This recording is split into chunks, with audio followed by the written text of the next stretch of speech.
Sir আসুন। ওই দেখুন বাড়িতে বসে রয়েছে। এই ছেলে, শোন এদিকে শোন। হ্যাঁ স্যার বলুন। এই তুই স্কুল যাচ্ছিস না কেন রে? আর বাড়িতে কি করছিস তুই? এই তো স্যার একটু বাড়ির কাজ করছিলাম। বাড়ির কাজ করছিস, স্কুল না গিয়ে বাড়ির কাজ করছিস? স্কুল যাচ্ছিস না কেন?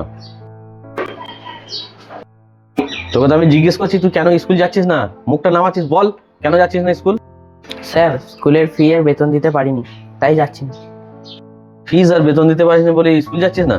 তো তোর মা বাবা তোকে কিছু বলছে না তুই এভাবে স্কুল কামাই করে বাড়িতে থাকছিস? কি হলো রে, চুপ করে গেলি কেন? জবাব দে, কি জিজ্ঞেস করছি আমি? বাবা মা কি বলবে, মাইনেই তো দিতে পারছে না। তোর ক মাসের মাইনে বাকি আছে রে?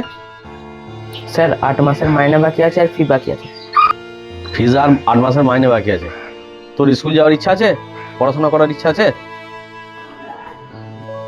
মুখে বলা আমায়। হ্যাঁ স্যার। তুই পড়াশোনায় খুব ভালো, আর সেই জন্যই তোর ওপর আমার আস্থা আছে। আর এবারে তোর মাধ্যমিক পরীক্ষা আছে, আশা করি তুই খুব ভালো ফল করবি। তোর সঙ্গে তোর ভাইটাও স্কুলে পড়ে, তাই না? হ্যাঁ স্যার। স্কুলের যা ফিস বাকি আছে, মাইনে বাকি আছে, সব আমি বুঝে নেবো, তোকে বুঝতে হবে না। তুই স্কুলে যাবি, তোর ভাইটাকেও সঙ্গে করে স্কুলে নিয়ে যাবি, ঠিক আছে? হ্যাঁ স্যার।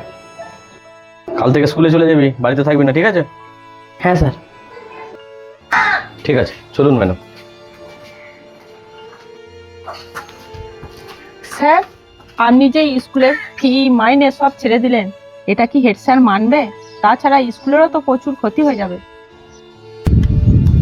না না, আমি স্কুল ফান্ডের পয়সা থেকে কারোর মাইনে বা ফি আমি দেবো না। আর এই বিষয় নিয়ে আমি হেড স্যারের সঙ্গে একটু কথা বলে নেবো। আপনি একটা কাজ করবেন, স্কুলে গিয়ে একটা লিস্ট বানাবেন, যারা এই ধরনের বাচ্চারা আছে, পড়াশোনায় উদ্যোগী, পড়াশোনা করতে ভালোবাসে, ভালো ছাত্র, তাদের একটা লিস্ট বানাবেন। তাদের মাইনে ফিটা আমি আমার কাছ থেকে দেওয়ার যতটা পারবো সম্ভব দেওয়ার চেষ্টা করব, ঠিক আছে? ঠিক আছে স্যার, তাহলে তো কোনো সমস্যাই নেই। আসল ব্যাপার কি জানেন ম্যাডাম, এই সমস্ত বাচ্চাদেরকে দেখে না আমার নিজের শৈশবের কথা মনে পড়ে যায়। আমি যখন ছোট ছিলাম, আমার বাবা মাও কিন্তু আমাকে পড়াশোনা শেখানোর মতন সামর্থ্য তাদের ছিল না, কারণ সংসারটাই ঠিক করে চালিয়ে উঠতে পারতো না। তা আমাকে কি পড়াশোনা শেখাবে? কিন্তু আমি খুব ভালো ছাত্র ছিলাম, সেই জন্য আমাকে স্কুলের হেড স্যার সমস্ত খরচা, আমাকে বই, পড়াশোনা শেখানো ফ্রিতে, সমস্ত কিছু আমার হেড স্যার আমাকে করতেন। আর সেই আদর্শেই আমি মানুষ হয়েছি। আজকে ওই স্যারের জন্যই আমি এই জায়গাতে। সেই কারণে আমিও চাই পিছিয়ে পড়া বাচ্চারা, যারা খুব ভালো পড়াশোনায় খুব ভালো, অথচ অর্থের অভাবে পড়তে পারছে না, তাদেরকে আমি আমার মন থেকে এবং অর্থের দিক থেকে, সব দিক থেকে আমি যতটা পারবো আমি সাহায্য করতে চাই। সত্যি স্যার, আপনাকে যত দেখছি তত অবাক হচ্ছি, এখনকার দিনেও যে আপনার মতো মানুষ হয়। না না,